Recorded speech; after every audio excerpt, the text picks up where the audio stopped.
Hello વિદ્યાર્થી મિત્રો, આજે આપણે જોઈશું ધોરણ 7 માં ગણિતમાં પ્રથમ પ્રકરણ પૂર્ણાંક સંખ્યાઓ સ્વાધ્યાયનું સંપૂર્ણ સોલ્યુશન। જો તમે મારી ચેનલ પર નવા હોય તો જીનિયસ એજ્યુકેશનને સબસ્ક્રાઇબ કરો, લાઈક કરો, શેર કરો। તો આપણે આજે જોઈશું સ્વાધ્યાય 1.1 નું સંપૂર્ણ સોલ્યુશન। તો વિદ્યાર્થી મિત્રો, પહેલો પ્રશ્ન એવો છે કે પૂર્ણાંક સંખ્યાઓની જોડી લખો। પેલો છે એ કે જેનો સરવાળો 7 થાય એવી આપણે બે પૂર્ણાંકોની જોડી લખવાની છે। બી છે કે તફાવત -10 હોય। સી છે સરવાળો 0 હોય। તો જો આપણે આમાં એક પ્રકારના જવાબ ના આવી શકે, આમાં અસંખ્ય આપણે જવાબો લઈ શકીએ। તો આપણે આના ઉદાહરણ આપીએ તો એ છે એક આપણે સંખ્યા લઈશું -6 પ્લસ બીજી લઈશું -1, એટલે બંનેનો સરવાળો થશે -7। આમ જેનો સરવાળો -7 થાય એવી પૂર્ણાંકની જોડ -6 અને -1 છે। પછી તફાવત એટલે કે બાદબાકી આપણે -10 જોઈએ, તો આપણે એક સંખ્યા લઈએ -20 અને બીજી સંખ્યા લઈશું -10, એટલે માઇનસ માઇનસ પ્લસ થશે, એટલે 20 + 10 એટલે બરાબર મોટી સંખ્યામાંથી નાની સંખ્યા બાદ, એટલે 20 માંથી 10 જાય અને મોટી સંખ્યાની નિશાની, એટલે જવાબ આવશે -10। એટલે આપણે જે પૂર્ણાંકો લીધા, એક છે -20 અને બીજી છે 10। સી છે કે જેનો સરવાળો 0 હોય, તો એમાં આપણે બે સંખ્યા લઈએ -12 અને એક લઈએ +12, એટલે 12 માંથી 12 જાય તો જવાબ આવશે 0, એટલે સી નો જવાબ -12 અને 12 બે પૂર્ણાંકો આપણા। ત્યારબાદ બીજો પ્રશ્ન જોઈએ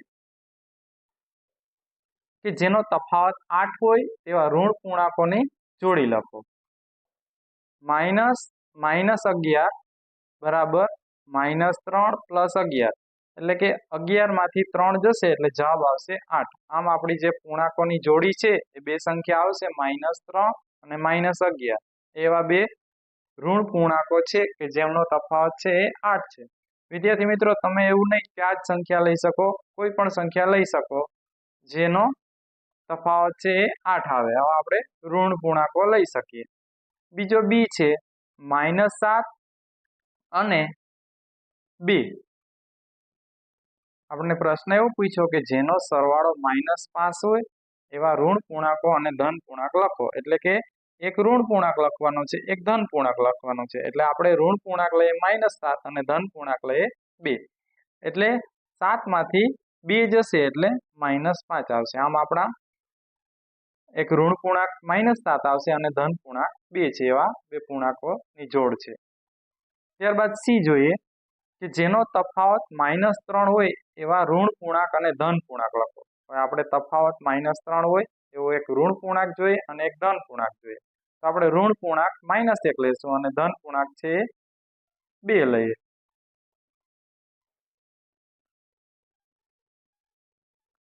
તો અહીંયા આપણે તફાવત કીધો એટલે -1 અને -2, એટલે આપણો જવાબ થશે -3। તો આપણા જે બે પૂર્ણાંકો જોઈએ એ -1 અને 2 છે। ત્યારબાદ ત્રીજો પ્રશ્ન જોઈએ। ત્રીજો પ્રશ્ન જોઈએ વિદ્યાર્થી મિત્રો, ક્વિઝના 3 ક્રમિક રાઉન્ડ પછી ટીમ એ ના ગુણ -40, 10 અને 0 છે અને ટીમ બી ના ગુણ છે 10, 0 અને -40 છે। કઈ ટીમના ગુણ વધુ છે અને શું આપણે કહી શકીએ કે પૂર્ણાંક સંખ્યાઓને કોઈ પણ ક્રમમાં ઉમેરી શકીએ? તો જવાબ આવશે કે ટીમ એ ના ગુણ છે -40 + 10 + 0, એટલે -40 + 10, મોટી સંખ્યામાંથી નાની સંખ્યા બાદ, એટલે 40 માંથી 10 જાય એટલે જવાબ આવશે -30। ટીમ બી ના ગુણ છે 10 + 0 + -40, આમાં પણ 10 + -40, એટલે -40 માંથી 10 જશે એટલે જવાબ આવશે -30। આ બંને ટીમના ગુણ છે એ સરખા છે, એટલે આપણે કહી શકીએ કે પૂર્ણાંક સંખ્યાઓને કોઈ પણ ક્રમમાં ઉમેરી શકીએ। ત્યારબાદ ચોથો પ્રશ્ન જોઈએ। નીચે આપેલા વિધાનોને સાચા બનાવવા માટે ખાલી જગ્યા પૂરો। તો પેલો છે -5 + -8 બરાબર -8 પ્લસ ખાલી જગ્યા, તો ત્યાં આવશે -5। બીજું છે -53 + ખાલી જગ્યા બરાબર -53। આપણને ખબર છે કે 0 એ સરવાળા અને બાદબાકી માટે તટસ્થ સંખ્યા છે એટલે આપણે શૂન્ય ઉમેરીશું તો જવાબ એનો એ જ આવશે. ત્રીજું છે 17 પ્લસ -17 બરાબર 0. અહીંયા 17 માં આપણે વિરોધી સંખ્યા ઉમેરીશું એટલે જવાબ શૂન્ય આવશે. ત્યારબાદ ચોથું છે 13 પ્લસ -12 વત્તા -7 એટલે 13 પ્લસ -12 પ્લસ ખાલી જગ્યામાં આવશે -7.